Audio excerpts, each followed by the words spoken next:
Movie की शुरुआत के अंदर हम सत्या सीलन नाम के एक ऐसे बैचलर कुंवारे लड़के को देखते हैं जो अपने घर पर अकेला रहता है और वो एक बहुत बड़ा डिजाइनर होता है। और सत्या की बहन कैसे भी सत्या की शादी करवाना चाहती है। सत्या की बहन जिस भी लड़की के साथ सत्या की मीटिंग फिक्स करवाती है शादी के लिए, लेकिन कोई भी लड़की ऐसी नहीं होती है जो कि सत्या को पसंद आ जाए। लेकिन इस बार सत्या की बहन जिस लड़की से मिलवाने के लिए सत्या को भेजने वाली होती है वो उसके बारे में सत्या को कुछ भी नहीं बताती है, ना डिटेल, ना फोटो, ना नाम, कुछ भी नहीं बताती है। अब सत्या इस बार भी अपनी बहन की बात मानकर और काफ़ी फोर्स करने के बाद अपनी बहन की बताई लड़की से मिलने के लिए एक रेस्टोरेंट में चला जाता है।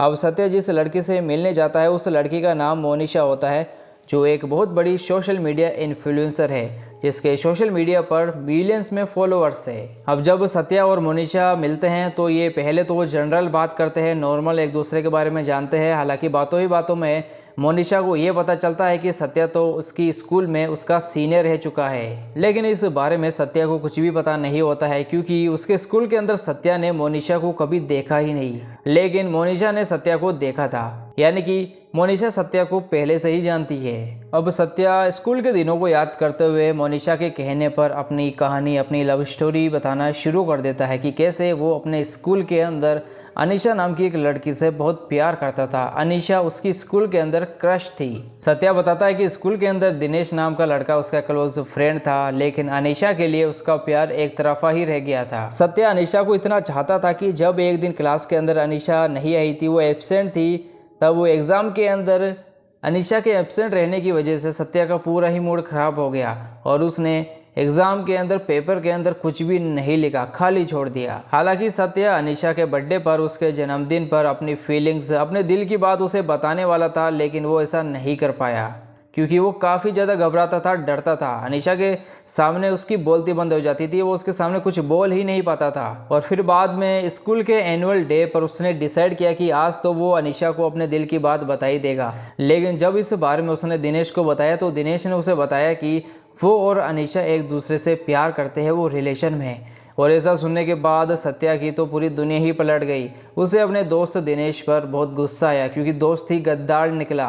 उस दिन सत्या का तो दिल ही टूट गया, वो फूट फूट कर बहुत ही ज़्यादा रोया क्योंकि उसका दोस्त ही अनीशा, जिससे कि वो बहुत ज़्यादा चाहता है, उसे प्यार करता है। इसके बाद अब मोनिशा उसी स्कूल में अपनी 10वीं क्लास के दिनों के बारे में बताती है जहाँ वे अपनी दोस्त वीनू और संध्या के साथ पढ़ती थी। मोनिशा स्कूल हॉस्टल में रहने वाली एक बैक बेंचर थी। एक बार उसने क्लास के टॉपर बालाजी को एग्ज़ाम के दौरान एक नोट पास करने के लिए उकसाया, जिसकी वजह से जब उसने उसकी पहचान बताने से मना कर दिया तो उसे सज़ा मिली, यानी बालाजी को। समय के साथ उसे उसके लिए फीलिंग्स आने लगती है, मतलब कि मोनिशा धीरे धीरे बालाजी को पसंद करने लगी थी और वे करीब आने के लिए उसका ट्यूशन सेंटर भी ज्वाइन कर लेती है। अपनी फीलिंग्स बताने का इरादा होने के बावजूद वे हिचकिचाती है और फेल हो जाती है।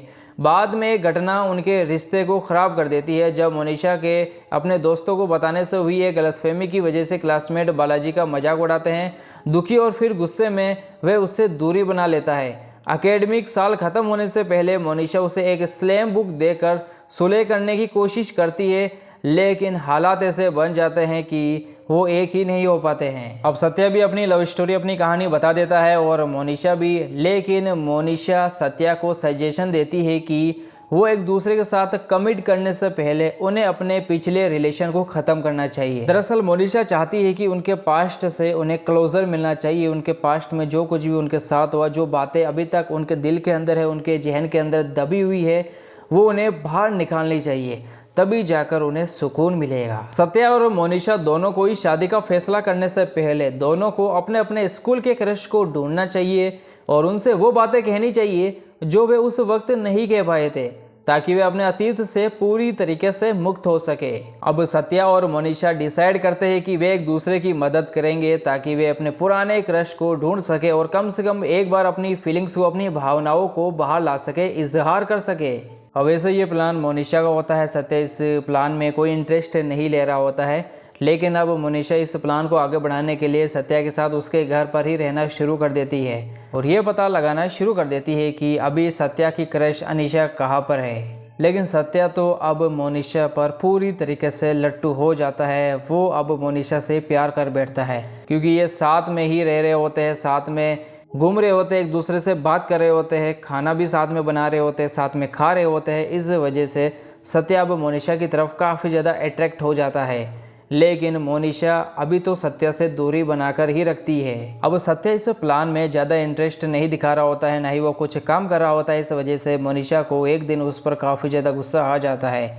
इसीलिए फिर सत्या अपने दोस्त दिनेश से बात करता है ताकि उसे ये पता चल सके कि आखिर अभी अनीशा कहाँ पर है। लेकिन अभी भी सत्या अपने दोस्त दिनेश पर काफ़ी गुस्सा है, क्योंकि जिस लड़की को वो चाहता था उस लड़की को दिनेश ले गया। इसी बात का गुस्सा सत्या को अभी तक है। दिनेश से सत्या और मोनिशा को ये पता चलता है कि अभी अनीशा अमेरिका के अंदर रह रही है, उसकी शादी हो चुकी है और उसका एक बच्चा है। अब इस सफ़र के दौरान दूसरे के प्यार को ढूंढते ढूंढते सत्या और मोनिशा अनजाने में एक दूसरे के काफ़ी करीब आने लगते हैं। वे एक दूसरे की आदतों, पसंद और नापसंद को गहराई से समझने लगते हैं। अनीशा की तलाश में सत्या और मोनिशा अपने जान पहचान वाले संतोष की शादी के लिए तिरुचिरापल्ली जाते हैं। दरअसल संतोष उनके ही स्कूल के अंदर पढ़ता था। इस ट्रिप के दौरान मोनिशा संध्या और संतोष से जुड़ी एक इंसिडेंट के बारे में सत्या को बताती है, जिसकी वजह से उनके टीचर स्वामीनाथन के साथ उनकी गलतफहमी हो गई थी। इस झगड़े में सत्या ने एक बार टीचर को थप्पड़ मार दिया था, यानी कि स्वामीनाथन को। इस वजह से मोनिशा से फिर हिम्मत पाकर सत्या बाद में स्वामीनाथन जी से माफ़ी मांगता है और फिर वे सुलह कर लेते हैं, यानी कि टीचर स्वामीनाथन भी सत्या को माफ़ कर देते हैं। एक्चुअली वो इस बात को तो कब का भूल चुके हैं। इस बीच सत्या को इंस्टाग्राम पर एक अनजान यूजर से फॉलो रिक्वेस्ट मिलती है, जो मोनिशा को भी फॉलो करता है। अब सत्या बहुत ज़्यादा क्यूरियस हो जाता है कि वो अनजान यूज़र आखिर कौन हो सकता है। सत्या ज़्यादा कुछ नहीं जान पाता है, क्योंकि मोनिशा इस बारे में उसे कुछ भी नहीं बताती है। मोनिशा से वो कई बार पूछता है, मतलब कि उसे अनजान यूज़र के बारे में जो कि उसे फॉलो करता है, लेकिन उस बारे में मोनिशा उसे ज़्यादा कुछ भी नहीं बताती है। अपनी इनसिक्योरिटी की वजह से वे बिना इजाज़त के उसका फ़ोन चेक करता है, यानी कि सत्या मोनिशा का फ़ोन चेक करता है, क्योंकि वो जानना चाहता है कि आखिर मोनिशा उस अनजान यूजर से क्या क्या बात करती है, क्या चैट करती है। अब उस चैट से सत्या को ये पता चलता है कि उस चैट के अंदर उस अनजान यूज़र ने मोनिशा को अपना होने वाला कहा था। ये देखने के बाद सत्या का तो दिल ही टूट जाता है। लेकिन जब मोनिशा को यह पता चलता है कि सत्या ने बिना पूछे उसका फ़ोन चेक किया है, तो उसे काफ़ी ज़्यादा गुस्सा आ जाता है। इसलिए वो अब उससे बात करना बंद कर देती है। इसके बाद जब ये पार्टी में जाते हैं, वहाँ पर भी मोनिशा सत्या से बात नहीं करती है। लेकिन फिर बाद में सत्या मोनिशा से माफ़ी मांग लेता है, जिसके बाद ये काफ़ी क्लोज आ जाते हैं। अगले दिन मोनिशा नशे की वजह से पिछली रात की बात को नज़रअंदाज कर देती है। दोनों अपने पुराने स्कूल जाते हैं, जहाँ वे सत्या के जूनियर जाफ़र से मिलते हैं, जो अनीशा को ढूंढने में उनकी मदद करता है, जो कुछ समय के लिए इंडिया वापस आ गई है। सत्या अनीशा से मिलता है और अपनी पिछली फीलिंग्स बताता है और दोनों अच्छे से अलग हो जाते हैं, जिससे रिश्ता ख़त्म हो जाता है। सत्या अनीशा से मिलता है और उसे बताता है कि वे उसे स्कूल के समय बहुत पसंद करता था। ये मुलाकात बहुत ही ग्रेसफुल होती है। अनीशा अब अपनी ज़िंदगी में आगे बढ़ चुकी है, लेकिन सत्या के इस इजहार से उसे खुशी होती है। सत्या को वे क्लोजर मिल जाता है जिसकी उसे तलाश थी। उस रात सत्या को पता चलता है कि वे अनजान इंस्टाग्राम यूजर बालाजी है। अगले दिन सत्या और मोनिशा उससे मिलते हैं। मीटिंग के दौरान सत्या थोड़ी देर के लिए दूर चला जाता है और बाद में बालाजी को मोनिशा को गले लगते हुए देखता है। ये सोचकर कि ये उनके बीच सुलह है, वे उन दोनों से बिना बात किए चला जाता है। दरअसल बालाजी ही मोनिशा का स्कूल क्रश होता है, जो स्कूल में बहुत ही होनहार छात्र था। लेकिन अब सत्या को ऐसा लगता है कि मोनिशा और बालाजी फिर से साथ हो गए हैं।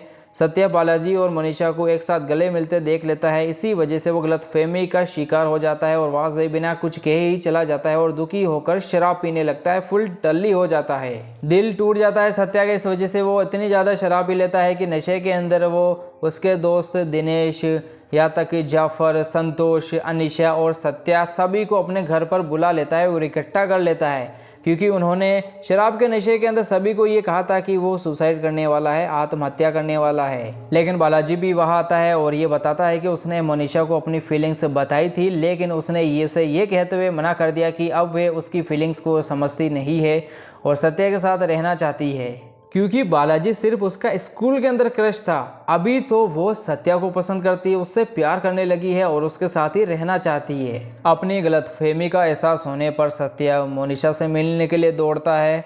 मोनिशा उसके घर के नीचे ही खड़ी होती है और मोनिशा सत्या पर काफ़ी गुस्सा हो जाती है, क्योंकि उसने पता नहीं किया उसके बारे में कितना ज़्यादा उल्टा पुल्टा सोच लिया था, लेकिन मोनिशा सत्या को माफ़ कर देती है और इस तरह से दोनों में सुलह हो जाती है और अब ये एक साथ मिलकर अपने ज़िंदगी में आगे बढ़ने का फैसला करते हैं। ये फिल्म ये बताने की कोशिश करती है कि अतीत को पीछे छोड़ना और क्लोजर पाना जरूरी है ताकि हम प्रेजेंट यानी वर्तमान के प्यार को पूरी तरह अपना सके। कई बार हम अपने पुराने प्यार या पछतावे को साथ लेकर चलते हैं जिससे नए रिश्तों में अड़चन आती है। सत्या और मोनिशा ने अपने अतीत का सामना किया और अंत में एंड में एक दूसरे के साथ एक नई और सच्ची शुरुआत की। और दोस्तों इसी के साथ ये मूवी यहीं पर ख़त्म हो जाती है।